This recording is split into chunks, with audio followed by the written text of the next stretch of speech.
Hej, i dag der skal vi lave endnu en unboxing her. Det er Pulse Wireless Stereo Headset til PS3, men jeg har også hørt, at det skulle virke fint til PlayStation 4. Men der findes nok videoer ude på nettet, eller i hvert fald på YouTube, der, som kan vise, hvordan det skal kobles sammen for at virke sammen med PS4. Men lad os komme i gang. Vi åbner kassen.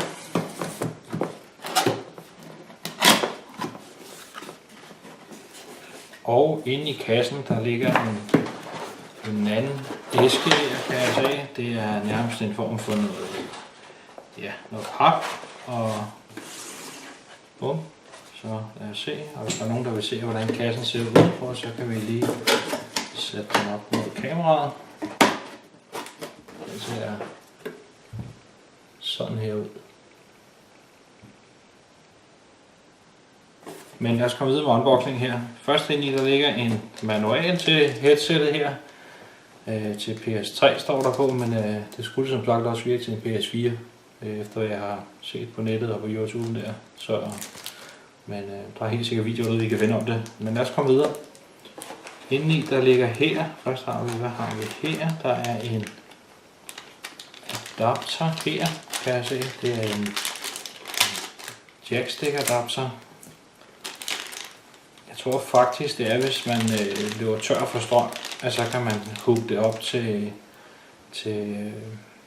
headset, og så skulle det stadigvæk virke, uden at der er strøm på headsetet. Men det er så også noget, man kan også bruge det til noget iPhone, eller til noget Android-telefon, eller en iPod, eller tablets, eller så videre. Men altså, der er i hvert fald sådan en stik her med et 45 grader stik der, og et lige stik der, og det er så jacker, jeg tror faktisk det er 3,5 mm, der er der. Så lad os prøve at komme videre.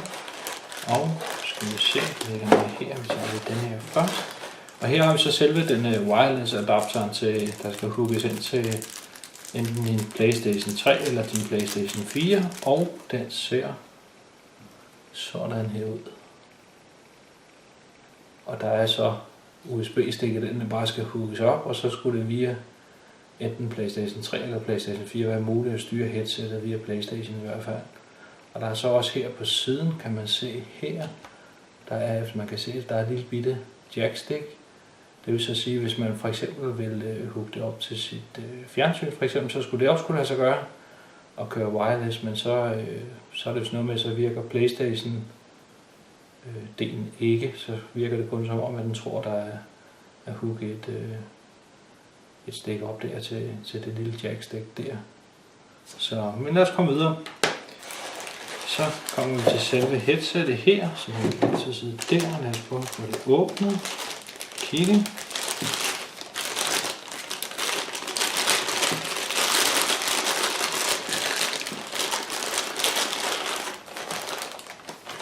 Det er for højt bare ind.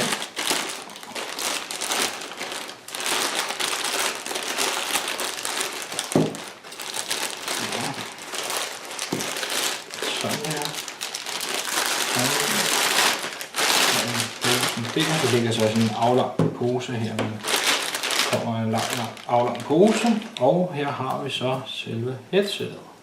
Og det ser sådan her ud. Og der er så,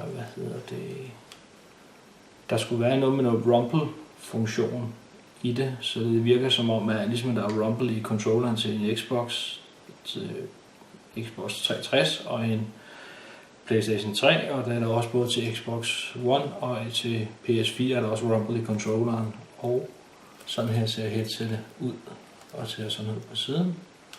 Og der sidder så nogle folie her, man kan pille af, så det ser dejligt blankt ud, det lader vi sidde lige i første omgang. Og nedenunder sidder der så, skal vi se, der sidder en hel masse af, vi lige skal have hævet af. Og den og ned. Og der, det er bare sådan noget plastik til at beskytte det blank under transporten og efter produktionen af selve headsettet. Og skal vi se, det er indvest.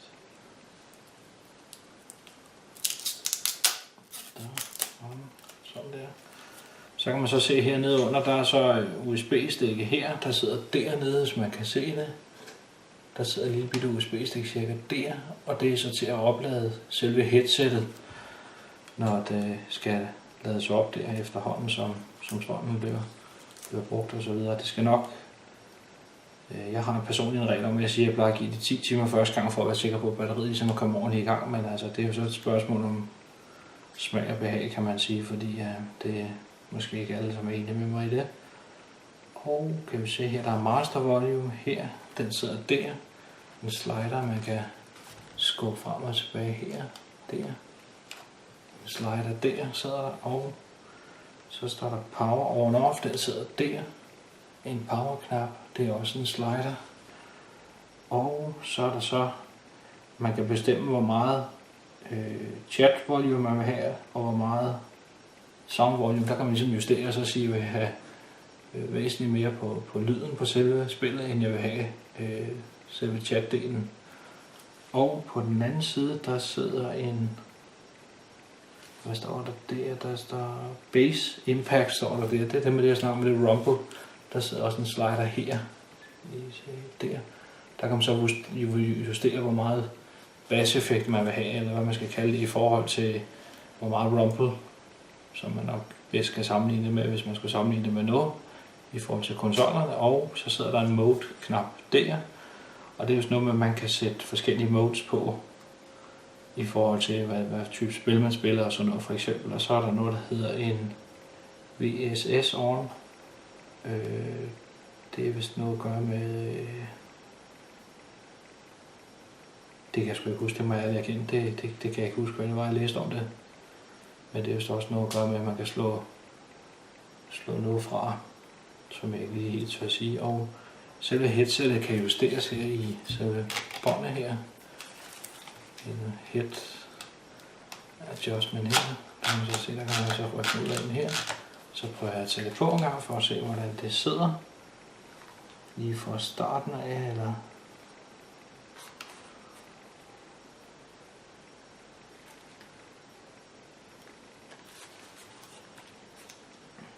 Jeg skal lige se, nogle gange så står der right og left. Så jeg vender rigtigt, det står der står et lille bitte L der. Det vil så sige, at den modsatte kop, den er så der med et lille rød R, det er højre siden. Jeg prøver at tage det på.